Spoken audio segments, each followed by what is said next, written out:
it's a whole confluence of things, right, Philip? So we're talking about laws, some privacy laws, the EU, the California privacy law, Canada's privacy law. We're talking about changes on the technology side to third-party cookies, which are disappearing and phasing out, of course. Changes to first-party cookies, which are getting less measurable and trackable. We're talking about changes to ad blocking behavior, which ad blocking installations, ad blocking browsers, they don't just block advertisements, they also block most tracking protocols and abilities to see things. We're talking about all the platforms not providing attribution data through, especially on organic and especially in social media. So we looked at, Slack, for example, WhatsApp, Facebook Messenger, Instagram, a ton of these platforms, TikTok, provide no referrer string. So if somebody sends you a visit, you don't know that they sent you that visit. And then, on top of this, we're also talking about a multi-device world, where when I switch between, my phone, my laptop, my desktop, my wife's phone, how do you know which device initially learned about the product and then which one turned that into an actual purchase? So this confluence of all these simultaneous things happening means that attribution data outside of the big tech ads, which take responsibility for a ton of conversions that would have happened anyway, is kaput.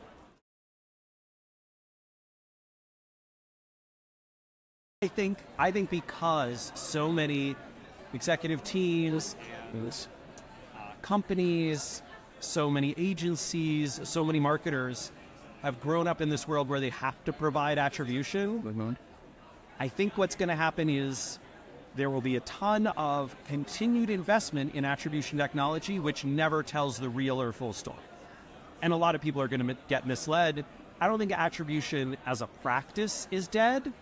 I think realistic, accurate attribution as a process is dead.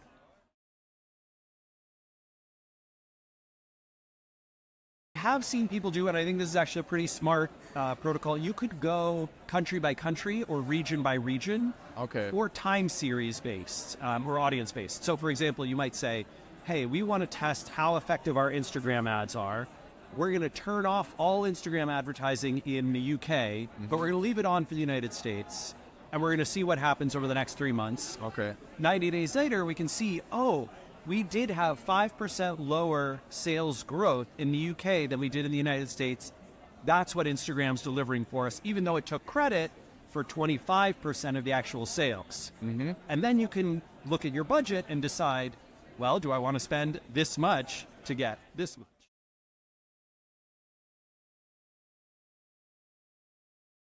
It definitely costs more creativity and thoughtful time. But I am going to argue it costs considerably less money. Right? So, I mean, ad costs are insane. Right? Like if you want to pay for, a campaign to sell your consulting service or your product or your software on Facebook, on LinkedIn. LinkedIn's extraordinarily expensive for advertising. You are going to be spending tens, hundreds of thousands of dollars a month. Repurposing that to two people who do content engagement and PR and social media marketing and marketing through sources of influence, they're going to spend more time on that.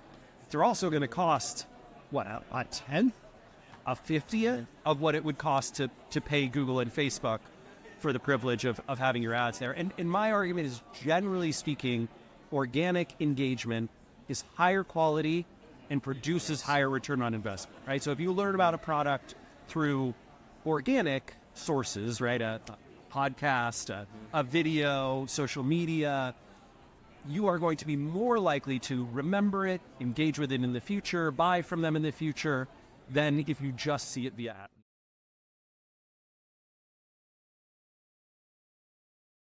ad. So exactly.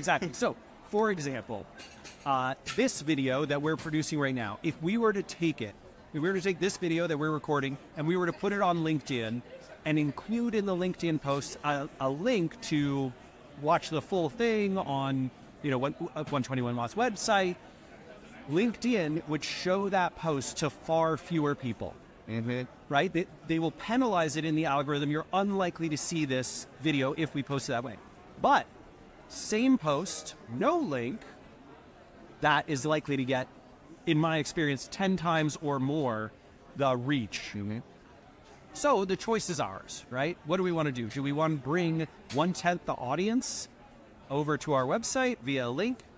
Or do we want to get the higher engagement and then count on them remembering and engaging, and those who are really interested searching for it, right? They'll go to Google, they'll search for it, and then who gets the credit? The attribution credit goes to Google, right? So this is the fundamental problem. The zero-click platform world has like transformed our incentives and made that a tough consideration for folks who produce content, who are trying to get people to visit their website. I think most businesses will not invest in zero-click content. They're too scared of it.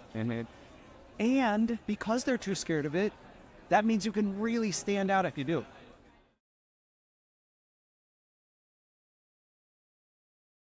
Very tough question. So I took a pizza making class in Naples, in in Italy, and sort of learned all sorts of different things about the dough and the temperature of the ovens.